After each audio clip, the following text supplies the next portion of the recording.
का गुणन का साहचर्य नियम।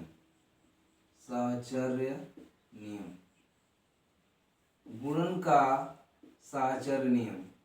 कल हम लोगों ने गुणन का संवरक नियम, गुणन का क्रम विनिमय नियम पढ़ा था।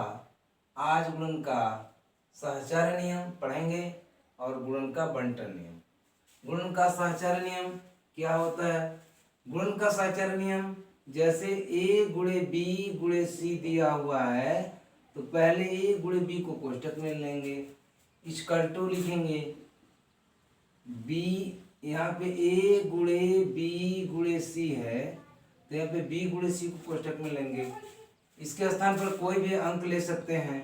a का मान लीजिए 3 है, b का मान 4 है, गुणे c का मान हमारा 5 है। यहाँ पे a का मान 3 है और b का मान 4 है, c का मान 5 है। पहले वाले कोष्टक में पहले कोष्टक में बंद था, आखिरी वाले कोष्टक में बंद करते हैं।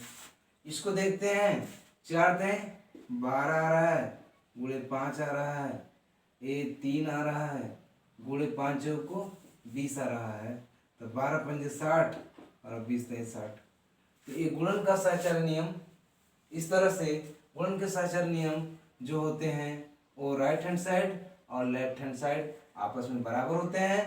पहले में 2 अंक को लेकर कोष्टक में बंद करते हैं, फिर 1 अंक को छोड़कर दूसरे बाएं साइड में पहले अंक को लेकर पहले और दूसरे अंक को लेकर कोष्टक में बंद करते हैं और तीसरे अंक को छोड़ देते हैं, और बराबर के उस पार दाएं साइड में पहले अंक को कोष्टक में नहीं लेते हैं, छोड़ देते हैं, दूसरे और तीसरे को कोष्टक में लेते हैं। फिर उसके बाद उसको चेक कर रहे हैं, 3 चौक 12 गुणे 5 और गुणे 3 गुणे 4 पंजे 20 और 12 पंजे 60, 20 नहीं 60। इस तरह से हमारा जो है गुणन का सहचर्य नियम सिद्ध हुआ। अब इसके बाद गुणन का बंटन नियम। गुणन का बंटन नियम।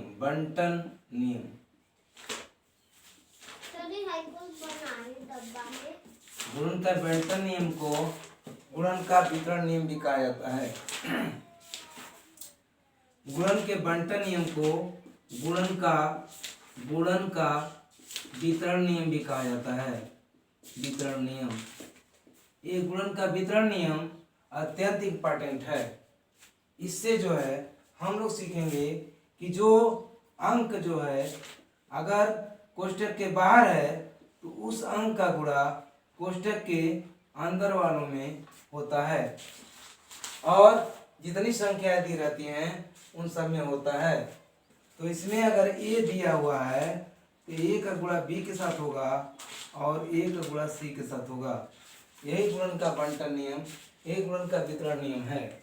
इसके स्थान पर हम लोग 3/4 गुणे 5/6 और प्लस 3/7 को लेते हैं। तो यहाँ पे 3/4 का गुणा 5/6 में भी होगा और 3/7 में भी होगा, क्योंकि a का गुणा b में भी हुआ है और a का गुणा c में भी हुआ। तब 5/6 गुणे 3/4 इस प्लस 3/7 गुणे 3/4। 3/4 का गुणा दोनों में होगा। एक उदाहरण और लेते हैं, 3 गुणे 5 प्लस 6 है तो 3 का गुणा 5 के साथ भी होगा और 3 का गुणा 6 के साथ भी होगा।